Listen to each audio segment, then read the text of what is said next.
सभी देशवासियों को नमस्कार प्रणाम। मैं आज आप लोगों के समक्ष आंतरिक जागृति के अंतर्गत अंतिम कड़ी में प्रस्तुत हुआ हूँ। मैंने अपने प्रथम वीडियो में भी प्रार्थना के महत्व पर चर्चा किया था। आज भी प्रार्थना के महत्व पर चर्चा करना चाह रहा हूँ। हमारे देश के महान विभूति जो भजन गाते हैं, जैसे अनूप जलोटा, के हरिहरन जी, उनसे प्रार्थना करना चाहता हूँ। और जो भी भजन गाते हैं कि हमारे समाज के बीच में प्रार्थना के सही अर्थ में जाए, कि लोग उसके बात को समझें कि प्रार्थना का क्या महत्व होता है। प्रार्थना हमारे जीवन में बहुत ही महत्व रखता है। उसके द्वारा हम आत्म तत्व, परम तत्व से मिलते हैं। अतः प्रार्थना हमारे जीवन में बहुत महत्व रखता है। हमारे समाज में एक भ्रांति फैल गया है कि जो भजन गाते हैं, प्रार्थना करते हैं, वे सन्यासी बन जाते हैं, घर द्वार छोड़ कर चले जाते हैं।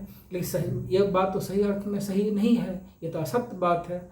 मैं एक शिक्षक के रूप में इस बात को समझता हूँ। अतः मैं आप लोगों से आग्रह करता हूँ कि आप लोग समाज के बीच में प्रार्थना के महत्व को समझाने का प्रयास करें।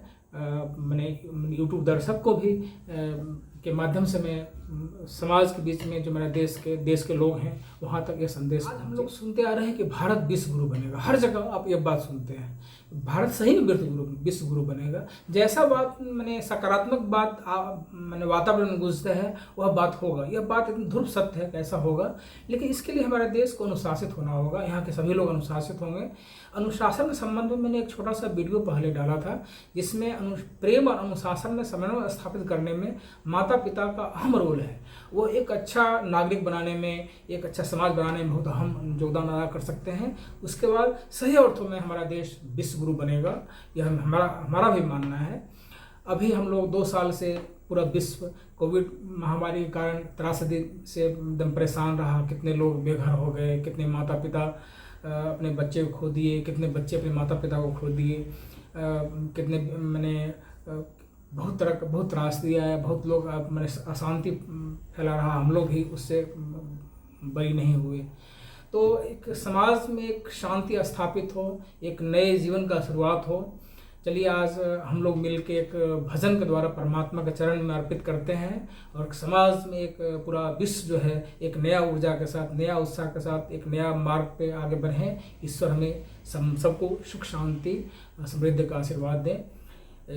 चलिए सुनते हैं। जीवन को मैंने सौंप दिया भगवान तुम्हारे चरणों में, भगवान तुम्हारे चरणों में, भगवान तुम्हारे चरणों में। उद्धार पतन अब मेरा है, भगवान तुम्हारे चरणों में। मझधार हमारे हाथों में, पतवार तुम्हारे हाथों में। मझधार हमारे हाथों में, पतवार तुम्हारे हाथों में।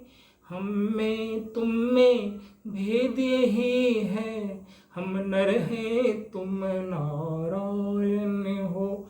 हम में तुम में भेद यही है, हम नर हैं तुम नारायण हो। हम हैं संसार के हाथों में, संसार तुम्हारे हाथों में। कल्पना बनाया करती है एक सेतु विरह के सागर पर, जिसे हम पहुँचा करते हैं उस पार तुम्हारे चरणों में। हम तुमको कभी नहीं भजते, फिर भी हम तुम्हें नहीं तजते। अपकार हमारे हाथों में, उपकार तुम्हारे हाथों में। अपकार हमारे हाथों में, उपकार तुम्हारे हाथों में। मेरा निश्चय है बस एक ही, इस बार तुझे पा जाऊं मैं। अर्पण कर दूं जीवन भर का सब प्यार तुम्हारे चरणों में। जीवन को मैंने सौंप दिया भगवान तुम्हारे चरणों में।